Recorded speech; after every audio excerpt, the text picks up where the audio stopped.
ఆకాశవాణి ప్రాంతీయ వార్తలు చదువుతున్నది డివి సత్యనారాయణ.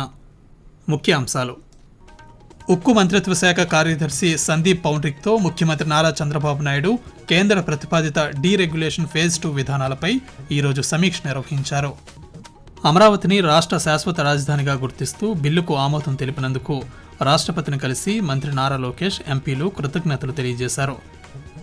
పేద కుటుంబాల విద్యుత్ ఖర్చు భారాన్ని తగ్గించడమే ప్రధానమంత్రి సూర్యఘర్ పథకం లక్ష్యమని మంత్రి గుమ్మిడి సంధ్యారాణి పేర్కొన్నారు. సింహాచలం చందనోత్సవం సందర్భంగా సింహగిరిపై ఏర్పాట్లను హోంమంత్రి వంగలపూడి అనిత పరిశీలించారు. వార్తల వివరాలు: ప్రజల భద్రత, పర్యావరణం వంటి అంశాలపై తీసుకోవాల్సిన జాగ్రత్తల విషయంలో రాజీ పడకూడదని ముఖ్యమంత్రి నారా చంద్రబాబు నాయుడు అధికారులకు స్పష్టం చేశారు. అమరావతిలోని రాష్ట్ర సచివాలయంలో ఉక్కు మంత్రిత్వ శాఖ కార్యదర్శి సందీప్ పౌండ్రిక్ నేతృత్వంలోని కేంద్ర ప్రతినిధి బృందంతో ముఖ్యమంత్రి ఈరోజు సమీక్ష నిర్వహించారు. కేంద్ర ప్రతిపాదిత డీరెగ్యులేషన్ ఫేజ్ 2 విధానాలపై సమీక్షించారు. పరిశ్రమల ఏర్పాటులో వేగం, అనుమతుల సులభతరం, అనవసరపు పర్మిషన్ల నియంత్రణతో పాటు పలు అంశాలపై ఈ సమావేశంలో చర్చ జరిగింది. కేంద్రం రూపొందించిన ప్రతిపాదనలను ఉక్కు మంత్రిత్వ శాఖ కార్యదర్శి సందీప్ పౌండ్రిక్ ముఖ్యమంత్రి ముందుంచారు. కార్యదర్శి ప్రతిపాదనలపై రాష్ట్ర ఉన్నతాధికారులతోనూ చంద్రబాబు నాయుడు చర్చించారు. 800కు పైగా ఉన్న నిబంధనలను 100 లోపునకు తీసుకురావాలని వివిధ శాఖల ఉన్నతాధికారులకు ముఖ్యమంత్రి ఆదేశించారు.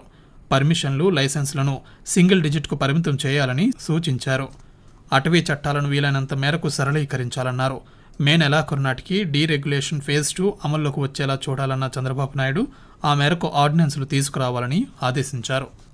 రాష్ట్రపతి ద్రౌపది ముర్మును రాష్ట్ర విద్యా, ఐటీ శాఖల మంత్రి నారా లోకేష్, ఎన్డీఏ కూటమి పార్లమెంట్ సభ్యులు ఈరోజు మర్యాదపూర్వకంగా కలిశారు.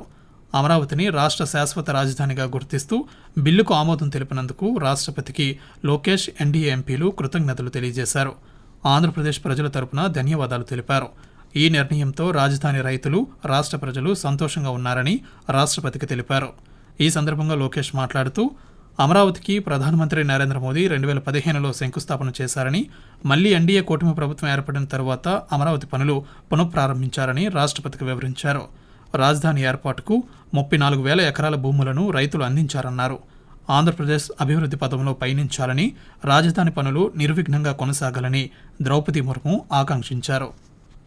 పేద కుటుంబాల విద్యుత్ ఖర్చు భారాన్ని తగ్గించడమే ప్రధానమంత్రి సూర్యఘర్ పథకం లక్ష్యమని గిరిజన సంక్షేమ శాఖ మంత్రి గుమ్మిడి సంధ్యారాణి పేర్కొన్నారు. పార్వతీపురం, మన్యం జిల్లా సాలూరు మండలం కొత్తవలస గ్రామంలో ఆమె ఈరోజు పీఎం సూర్యఘర్ పథకాన్ని ప్రారంభించారు.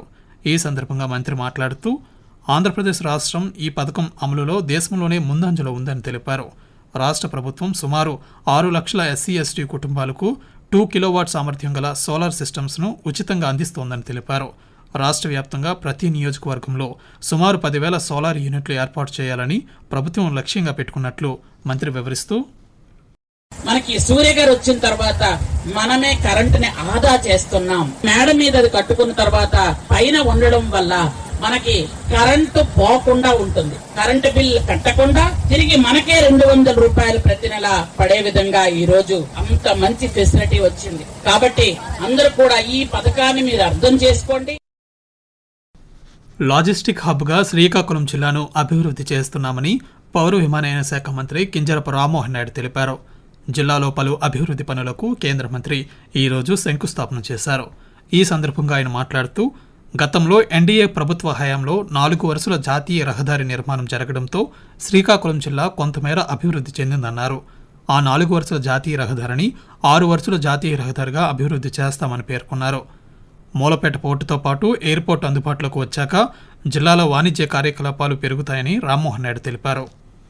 రాష్ట్ర ఆర్థిక పరిస్థితి సహకరించకపోయినా ప్రభుత్వం సంక్షేమ కార్యక్రమాలను అమలు చేస్తోందని జలవనరుల శాఖ మంత్రి నిమ్మల రామానాయుడు తెలిపారు.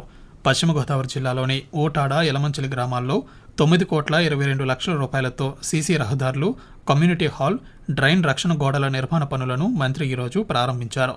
ఈ సందర్భంగా మాట్లాడుతూ, ప్రజల అవసరాలను గుర్తించి అభివృద్ధి సంక్షేమ కార్యక్రమాలను అమలు చేస్తున్నామన్నారు. యువతకు 20 లక్షల ఉద్యోగాలు కల్పించే విధంగా ప్రభుత్వం పనిచేస్తోందని తెలిపారు.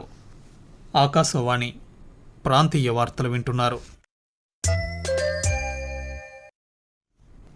అమరావతి క్వాంటమ్ హబ్లో తొలిసారిగా స్వదేశీ క్వాంటమ్ రెఫరెన్స్ ఫెసిలిటీని ముఖ్యమంత్రి నారా చంద్రబాబు నాయుడు రేపు ప్రారంభించనున్నారు. నేషనల్ క్వాంటమ్ మిషన్లో భాగంగా తొలి కంప్యూటింగ్ వ్యవస్థను అమరావతిలో ఏర్పాటు చేయనున్నారు. గన్నవరంలో మేధా టవర్స్, ఎస్ఆర్ఎం యూనివర్సిటీలో 1S 1AQ పేరిట 2 వేర్వేరు క్వాంటమ్ టెస్టింగ్ రిఫరెన్స్లు ఏర్పాటు కానున్నాయి. క్వాంటమ్ టెక్నాలజీలో పరిశోధనలు, ఆవిష్కరణలకు అవసరమైన ఎకోసిస్టమ్ను ఈ నెల 14 నుంచి అందుబాటులోకి తేనున్నారు. వీటిని ముఖ్యమంత్రి ఆవిష్కరించనున్నారు. అమరావతిలోని ఎస్ఆర్ఎం యూనివర్సిటీలో ప్రారంభించనున్న క్వాంటమ్ కంప్యూటర్ దేశంలోనే మొదటి క్వాంటమ్ కంప్యూటర్ కానుంది. Tata institute of fundamental research, Indian institute of science, DRDO సహకారంతో ఏర్పడుతున్న ఈ క్వాంటమ్ కంప్యూటర్తో దేశంలోనే క్వాంటమ్ టెస్ట్ రిఫరెన్స్ ఫెసిలిటీ కలిగిన తొలి రాష్ట్రంగా ఆంధ్రప్రదేశ్ అవతరించనుంది. తద్వారా క్వాంటమ్ కంప్యూటర్ హార్డ్వేర్ను పరీక్షించి సర్టిఫై చేసే సామర్థ్యం కూడా అమరావతి క్వాంటమ్ వ్యాలీకి దక్కనుంది. వికసిత్ భారత్ సాధనకు చట్టసభల్లో మహిళల భాగస్వామ్యం అవసరమని కేంద్రీయ గిరిజన విశ్వవిద్యాలయం in charge registrar professor Jitendra Mohan Mishra తెలిపారు. విజయనగరంలోని గిరిజన విశ్వవిద్యాలయంలో నారీ శక్తి వందన అధినియం 2023 తక్షణ అమలుపై చర్చా కార్యక్రమం ఈరోజు నిర్వహించారు. ఈ సందర్భంగా ఇన్ఛార్జ్ రిజిస్ట్రార్ మాట్లాడుతూ మహిళా సాధికారత కోసం ప్రభుత్వం తీసుకుంటున్న చట్టపరమైన చర్యలు సమాజంలో సమానత్వాన్ని బలోపేతం చేస్తాయని పేర్కొన్నారు. ఈ చట్టం ద్వారా మహిళలకు రాజకీయ, సామాజిక రంగాలలో అవకాశాలు మెరుగవుతాయన్నారు. పార్వతీపురం మన్యం జిల్లా అభివృద్ధి సూచికల్లో పురోగతి సాధిస్తూ జాతీయ స్థాయిలో ప్రత్యేక గుర్తింపు పొందుతోందని జిల్లా collector doctor N Prabhakar Reddy తెలిపారు. కలెక్టరేట్లో పాత్రికేయులతో ఆయన ఈరోజు మాట్లాడుతూ దేశవ్యాప్తంగా ఉన్న 112 ఆకాంక్షిత జిల్లాల పోటీలో పార్వతీపురం మన్యం జిల్లా నిర్ణీత గడువు కంటే 3 రోజుల ముందుగానే లక్ష్యాలను చేరుకుందని తెలిపారు. టీకా కార్యక్రమాల్లో రాష్ట్రంలో మన్యం జిల్లా అగ్రస్థానంలో నిలిచిందన్నారు. ICDS పరిధిలో కూడా రాష్ట్ర సగటును మించి ప్రదర్శన కనబరుస్తోందని పేర్కొన్నారు. ఆకాంక్షిత జిల్లాల కార్యక్రమంలో నిర్ణయించిన అన్ని సూచికలను 100% పూర్తి చేసి దేశంలోని మొదటి జిల్లాగా పార్వతీపురం మన్యం నిలిచిందన్నారు. సింహాచలం శ్రీ వరాహలక్ష్మీ నరసింహస్వామి వారి చందనోత్సవం సందర్భంగా సింహగిరిపై ఏర్పాట్లను హోంమంత్రి వంగలపూడి అనిత ఈరోజు పరిశీలించారు. ఈ నెల 20న సింహాచలంలో చందనోత్సవం జరగనుంది. భక్తులకు మౌలిక వసతులు, పార్కింగ్పై అధికారులతో మంత్రి చర్చించారు. ట్రాఫిక్ సమస్య తలెత్తకుండా అప్రమత్తంగా ఉండాలని, NDRF, SDRF బృందాలు ఆలయం వద్ద ఉండేలా చూడాలని మంత్రి అధికారులను ఆదేశించారు. ఈ సందర్భంగా హోంమంత్రి విలేకరులతో మాట్లాడుతూ సామాన్య భక్తుల దర్శనాలకు అధిక ప్రాధాన్యత ఇస్తున్నామన్నారు. తెల్లవారుజామున 3 గంటల నుండి స్వామివారి దర్శనాలు ప్రారంభమవుతాయని, 5 గంటల తరువాత అంతరాలయ దర్శనాలను నిలిపివేస్తామని మంత్రి తెలిపారు. పట్టణ ప్రాంతాల్లో ఆస్తి పన్ను బకాయిలపై వడ్డీలో 50% రాయితీ ఇవ్వాలని రాష్ట్ర ప్రభుత్వం నిర్ణయించింది. ఈ రాయితీని పొందాలంటే పన్ను బకాయి మొత్తం పూర్తిగా చెల్లించి మిగిలిన 50% వడ్డీని ఒకేసారి చెల్లించాల్సి ఉంటుంది. ఈ నెల 30 వరకు రాయితీ లభిస్తుంది. 2025-26 ఆర్థిక సంవత్సరానికి సంబంధించిన బకాయిలపై మాత్రమే 50% వడ్డీ రాయితీ వర్తిస్తుంది. 2026-27 ఆర్థిక సంవత్సరానికి సంబంధించిన ఆస్తి పన్నును ఏప్రిల్ 30 లోపు ముందస్తుగా మొత్తం చెల్లించే వారికి 5% అదనపు రాయితీ కూడా లభిస్తుంది. మున్సిపాలిటీలు, మున్సిపల్ కార్పొరేషన్లోనూ ఈ రాయితీ అమల్లో ఉండనుంది. రాష్ట్రంలో ఎండ తీవ్రత క్రమంగా పెరుగుతుందని విపత్తుల నిర్వహణ సంస్థ మేనేజింగ్ డైరెక్టర్ ప్రఖర్ జైన్ తెలిపారు. కడపలో ఈరోజు 44.4 డిగ్రీల గరిష్ట ఉష్ణోగ్రత నమోదైందని వెల్లడించారు. రేపు రాయలసీమ, కోస్తా జిల్లాల్లో గరిష్ట ఉష్ణోగ్రతలు నమోదయ్యే అవకాశం ఉందన్నారు. అలాగే శ్రీకాకుళం, విజయనగరం, పార్వతీపురం మన్యం, అల్లూరు సీతారామరాజు, పోలవరం, ఏలూరు జిల్లాలలో వడగాలులు వీచే అవకాశం ఉందన్నారు. ఎండల తీవ్రత, ఉక్కపోత పట్ల ప్రజలు తగిన జాగ్రత్తలు తీసుకోవాలని ఆయన సూచించారు. ప్రాంతీయ వార్తలు ముగించే ముందు ముఖ్యాంశాలు మరోసారి. ఉక్కు మంత్రిత్వ శాఖ కార్యదర్శి సందీప్ పౌండ్రిక్తో ముఖ్యమంత్రి నారా చంద్రబాబు నాయుడు కేంద్ర ప్రతిపాదిత డీరెగ్యులేషన్ ఫేజ్ 2 విధానాలపై ఈరోజు సమీక్ష నిర్వహించారు. అమరావతిని రాష్ట్ర శాశ్వత రాజధానిగా గుర్తిస్తూ బిల్లుకు ఆమోదం తెలిపినందుకు రాష్ట్రపతిని కలిసి మంత్రి నారా లోకేష్, ఎంపీలు కృతజ్ఞతలు తెలియజేశారు. పేద కుటుంబాల విద్యుత్ ఖర్చు భారాన్ని తగ్గించడమే ప్రధానమంత్రి సూర్యఘర్ పథకం లక్ష్యమని మంత్రి గుమ్మిడి సంధ్యారాణి పేర్కొన్నారు. సింహాచలం చందనోత్సవం సందర్భంగా సింహగిరిపై ఏర్పాట్లను హోంమంత్రి వంగలపూడి అనిత పరిశీలించారు.